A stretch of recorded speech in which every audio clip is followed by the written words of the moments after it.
man, Garland Nixon. He's a political analyst. He is also host of his own show on his own channel, Garland Nixon. How you doing, my man? You doing all right? Doing great. I was sitting. We were talking about Macron. Macron recently came out and just lied to the world, lied to France, and made this argument effectively. I'm not going to play it. I'll show it. I mean, it's in French. I don't speak French, so there's that. But he comes out and gives the speech that is unhinged. He is talking about a nuclear deterrent, talking about using nuclear weapons in order to cover Europe, all of this stuff. But he also points out that Russia blew off the Minsk agreements. And as I point out, okay, this is nonsense. Like, for one, you have Hollande right here owning up to the fact that France didn't attend to the agreements. You also have Angela Merkel, who outright came out and said they lied about the Minsk agreements in order to buy time for Ukraine to build up a military. I mean, Europe is unhinged right now. I mean, like, they are literally unhinged. And yet, give me your take on this. For me, this is a show of irrelevance, not a show of strength. It's like strength, it's weakness masquerading as strength. Well, give me your thoughts on this. Yeah, I agree with you 100% that I think they can't face the reality that they've become irrelevant powers, that, I hope I'm not repeating myself. I've said this before. France was this great imperial power with, New Caledonia on one side of the planet and the Sahel region of Africa and now they're losing all of that stuff. Yeah. Britain, England is nothing but a little old island on the other side of the English Channel. The best they can do is argue with France over fishing rights. They got nothing. Mm-hmm. And these countries and like England, they've got all the accoutrements of they've got a queen and they've got Buckingham Palace. They've got all the things that kind of look like an empire, but they're just another little old island now. And I think, and they've kind of like retreated into madness, and they're just like pretending, shaking their fist at the world. No, we're still a great power, and we say what Russia, you'll do what the United States, you'll do what everybody's got to do what we say. And people are like, oh God, don't do this to yourself, please. Yeah. Don't do this to yourself. And here's what's interesting. Their own people hate him. Macron is acting like he's de Gaulle leading the French resistance against the mighty, German Wehrmacht or something. He can't even have an election in his own country. Keir Starmer, that's the other part of it. These people have retreated into such madness that they've got to tell the world that they're great leaders and they could stand up and they're one of the great powers. And they can't even go home. They can't even walk the street. They get booed. If any of them got on stage at a political event, they'd get like tomatoes thrown at them. Yeah, I guess baguettes or something, whatever. Literally. Yeah, they're terrible. Yeah.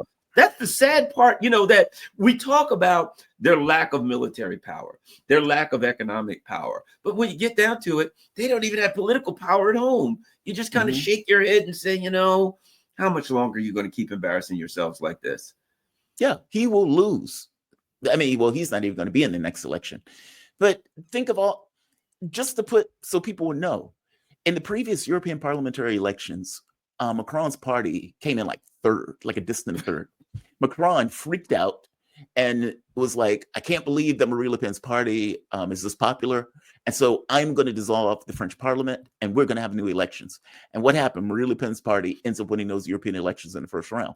The second round, they end up with this horse trading with these kind of left-wing parties in order to keep Marine Le Pen's party out. And so it's like, he doesn't even have political power at home, let alone standing up as if he's the face of Europe. I mean, this is nonsense. And then he gets out here and just outright lies. And for my take, if you have to lie on a scale like this, then there's something wrong with your argument. And in his case, Macron himself said he wasn't for the Minsk agreements. Angela Merkel owned up to the fact that they lied about the Minsk agreements. Hollande, the previous French president, owned up to the fact that they lied about the Minsk agreements. So it's pretty astonishing when this history is ironclad and he just ignores the history of it. And by the way, lied to Trump about this. It kind of it makes you go back to like the Middle Ages, like before the so-called Enlightenment period, which apparently there never really was an Enlightenment period in England.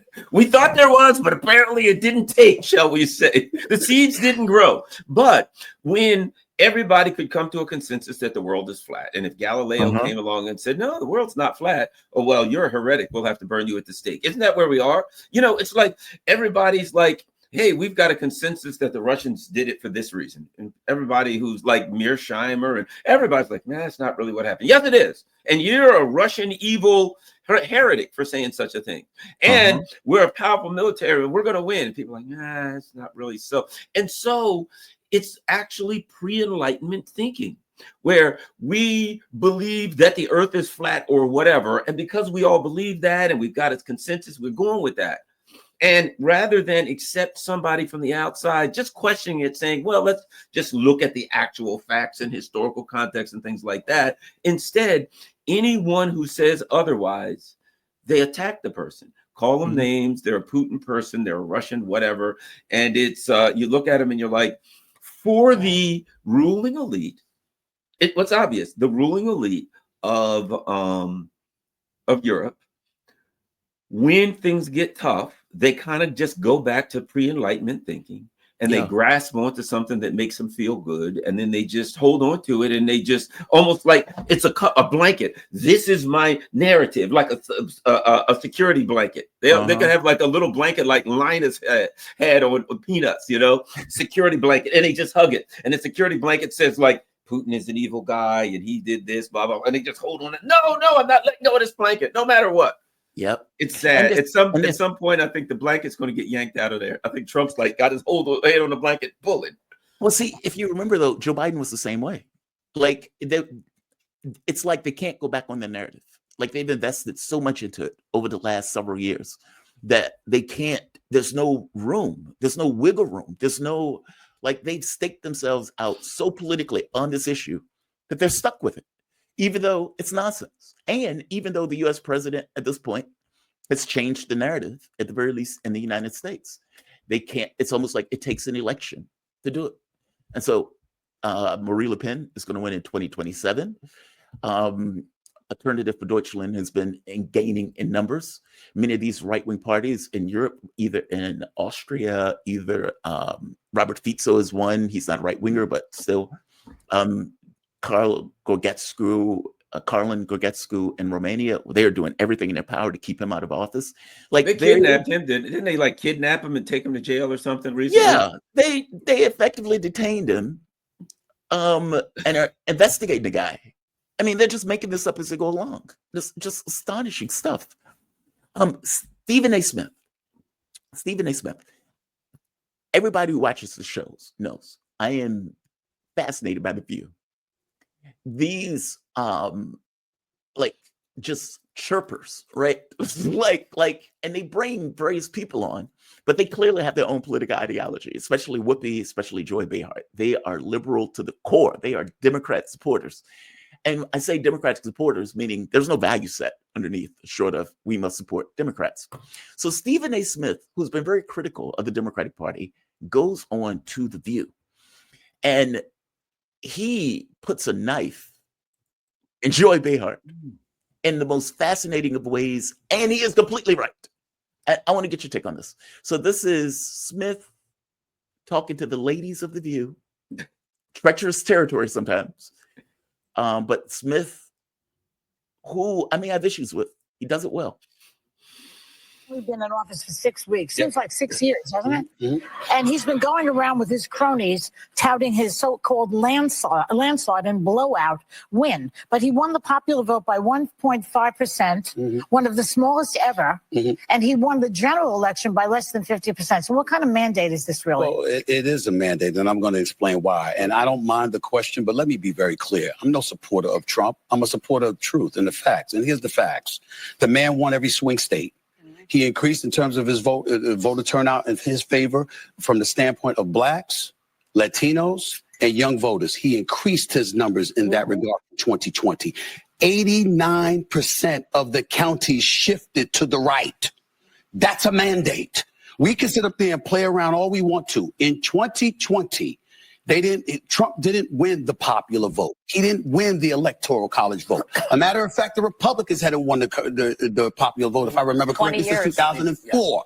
But they did this year. So 20 years after they last won a popular vote, they won the popular vote. They won the electoral college vote. Man won every swing state. And on top of it all, 89% of the counties shifted against. I don't understand how people can look at that and say, there's no mandate. There's a mandate. Well, it's a different definition of a mandate, I guess. But the problem is that if you're the Democratic Party and you lost 49.8% to 48.3%, and you're looking at that 1.5% dip, that's an excuse for you to say, what we did really wasn't that bad. Some people didn't We should continue to do that. Right there. Right there. Right there. It's that. He's so right. And by the way, I've made the same argument. When people will be like, yeah, but it's only 1%. It's like, but dude, when is the last time a Republican won the popular vote? Like that is, Democrats at one point believed that they were mathematically enshrined into winning every election. And because they got that thought, we don't have to do anything different. Mathematically, by focusing on issues of identity, Blacks, Hispanics, Asians, etc., Muslims, we would just win in perpetuity. And Trump showed that wasn't true. And not just showed it wasn't true, as he points out, increased in all of these minorities, increased in all of these counties, and increases tally. I guess my point is, it's not redefining what a mandate is. It's pointing out that the Republican overperformed to such a degree that you can make an argument it is indeed a mandate. And Democrats are like, well, it's only 1%. It's not really just 1%. It's 1% plus whatever he had to overcome to get to that 1%. He's right. He's so right. A couple of things. One of the things that he gets into is, and this is important, the trend. And when you're looking at statistics, one of the issues with statistics, a significant issue, is how are things trending, right? And if you see someone think that have been trending in one direction, and they suddenly reverse the trend, and they reverse the trend in a dramatic fashion. And that's what he was bringing up. And, being a sports guy, he's looking at this team. He's looking at this NBA team. They started at the beginning of the season. They weren't doing good. And when it gets towards the end of the season, they're playing better and better. They're trending better. Well, and he'll say, well, going into the playoffs, they're trending well. They've been playing better the last 20 games, right? So that's something automatically in his mind.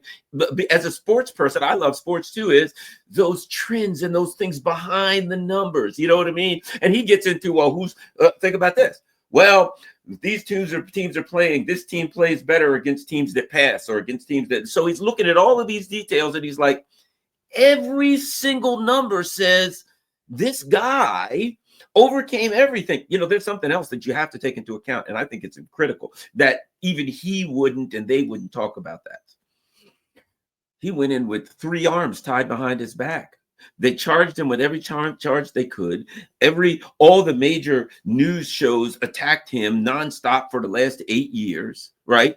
You can say it was fair or not. I'm not a Trump supporter, and I don't think it was fair, right? So they attacked him. They beat him up in every way. They charged him with 1 million charges. The entire intelligence community conspired to call him some kind of a Russian asset. So not only did he win in the conventional numbers, he overcame this not so clandestine attack from the entire establishment machine, from Europe to Australia to New Zealand to Canada. You got to look at that and say, hey, he won. And the other part is important, is what you said in the end. To some extent, it seems like the Democrats are making an excuse saying we don't have to do anything different. And I always say to people, they're like, well, I think she was a good candidate. I say, great, you should just run her again in 2028. She can't possibly lose. I say, run her again. Perhaps a trans, but go with a trans candidate. Just go with the same thing you're doing now, a trans candidate and Kamala Harris, and you can't possibly lose if you don't think this, if you think that'll work. Yep. Double down, triple down. So true. And by the way, I've heard people say that. It's like, we should run her again. Yeah. It's like, okay, good luck with that. Good luck with that. I really do think that's what it is. I've brought people on the show and I've asked them, like, if you listen to Hakeem Jeffries, and he would say it's a messaging issue. And it's like, dude, it's not a messaging issue. When Jon Stewart was pushing him, saying, hey, what about this New Deal politics stuff? He's like, yeah, it's a messaging. We need to make people feel better. I really do think that somewhere along the way, they got into their minds, we are mathematically fixed into winning going forward. We may lose on a random election, but mathematically, the demographics are with us. And Trump showed that wasn't true. And instead of them just kind of being like, okay, this is a wake-up call, their response is, yeah, but it was only 1%. It's close. It's 1%. I'm going to play Whoopie. Whoopie also gets involved, gets into it with Stephen A.Smith, and again, nails it to the wall.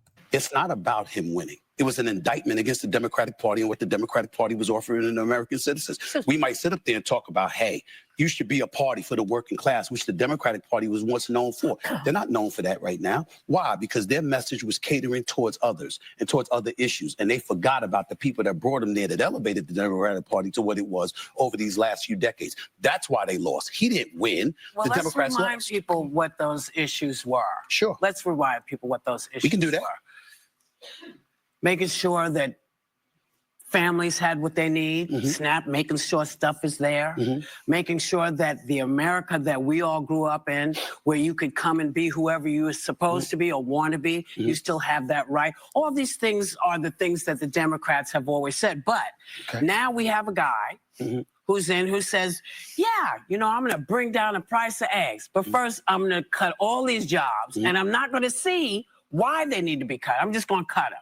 Because I'm going to put people in. Well, that's what he's doing. He's doing all and alienate all our friends around the world. But you're talking about what he's doing. But before you brought that up, you brought up the message that the Democratic Party was disseminating.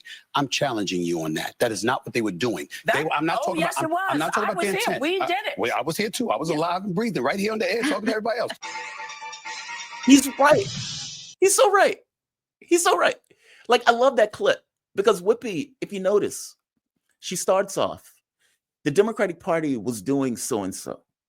And then she immediately flips to, and now Donald Trump said he was going to lower the price of eggs and he didn't lower the price of eggs. And it's like, well, wait a minute.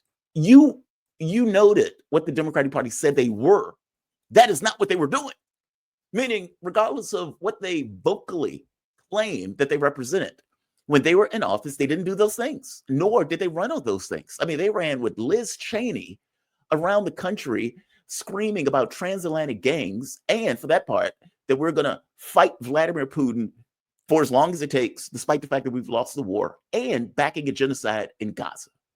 His point is, it's one thing if you were pushing for New Deal politics. It's one thing if that was the fight that you were having with Trump. That is not the fight that you were having with Trump, nor is that the things that you are representing. Whoopi is in a fantasy land.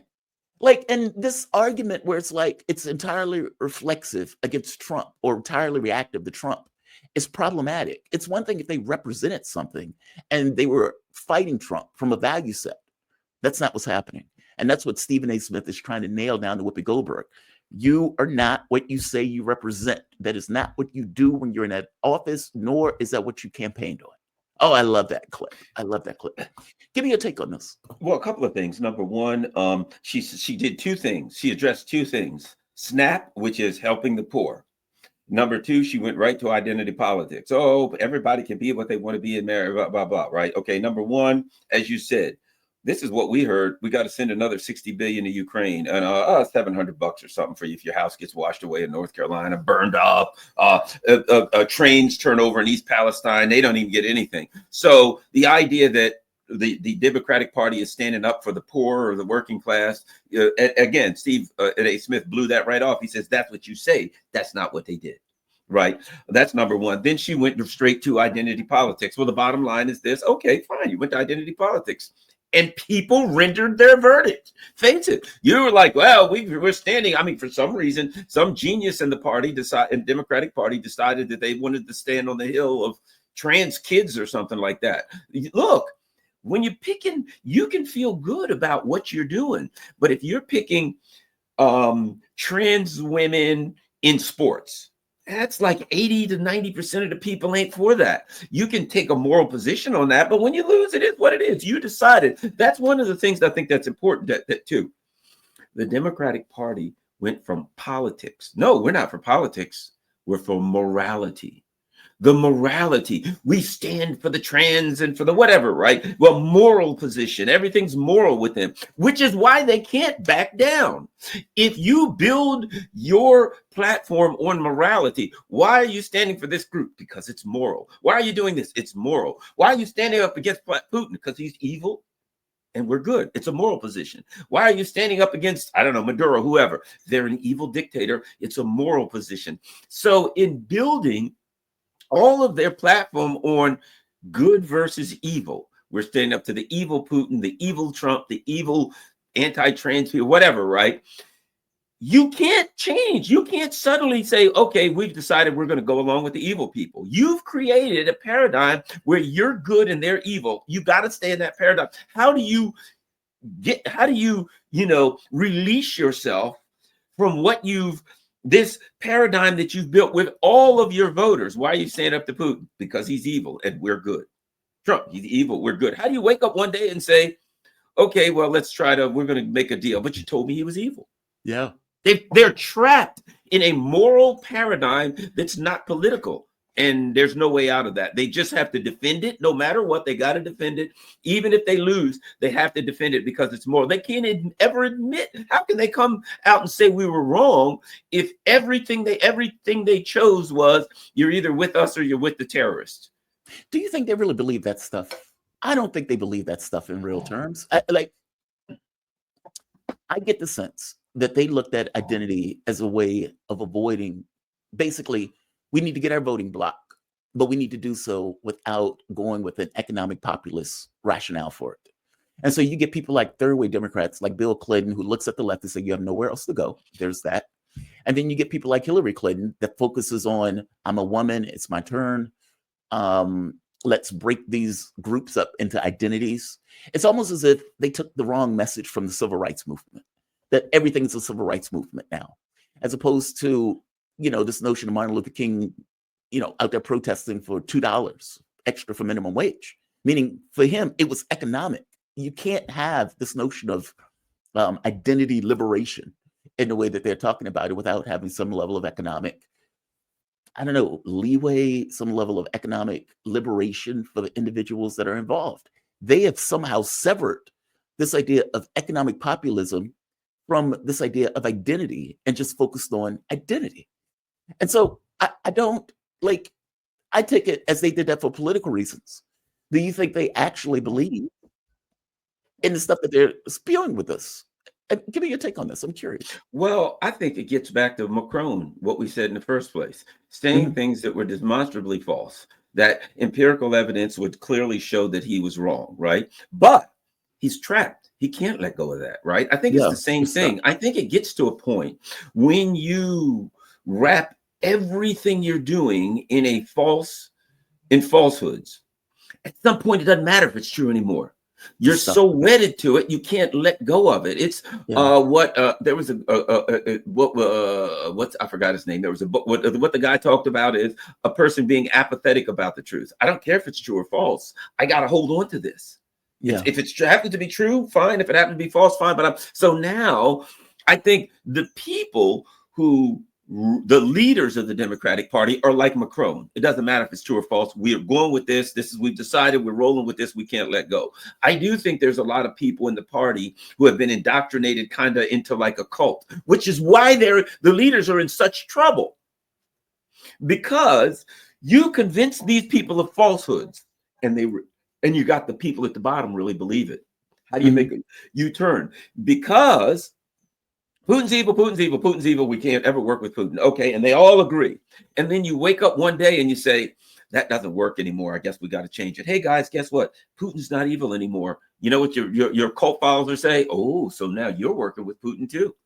You've trapped yourself because they all believe it. Even though you're a politician, it's an argument of convenience. Look at Marco Rubio. Marco Rubio was the neocon of all neocons. He wakes up one day, Trump brings him in. Hey, you with me or against me? And Rubio says, am I going to get this position? Yeah. I'll do a 180 on everything I believe about being a neocon. He couldn't stand for a damn thing. When he got that Secretary of State position, he did a 360, as our girl Annalena Baerbock would say. He never stood for anything. Yeah. Right.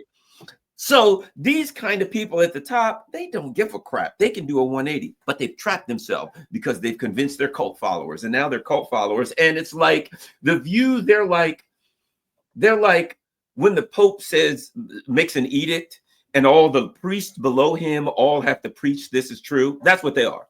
When the leaders of the Democratic Party say this is true, the view are like the high priests who have to go out and preach the gospel of what their leaders have told them. That's all they do. And attack anybody. You're a devil. You're a demon. You won't go along with what the popes up at at the DNC headquarters have told us is the new reality. Wow. Yeah, they're trapped in their own narratives. Very true. I so agree with you on that. I mean, there's no way to back away. There's no way to back out. You know what?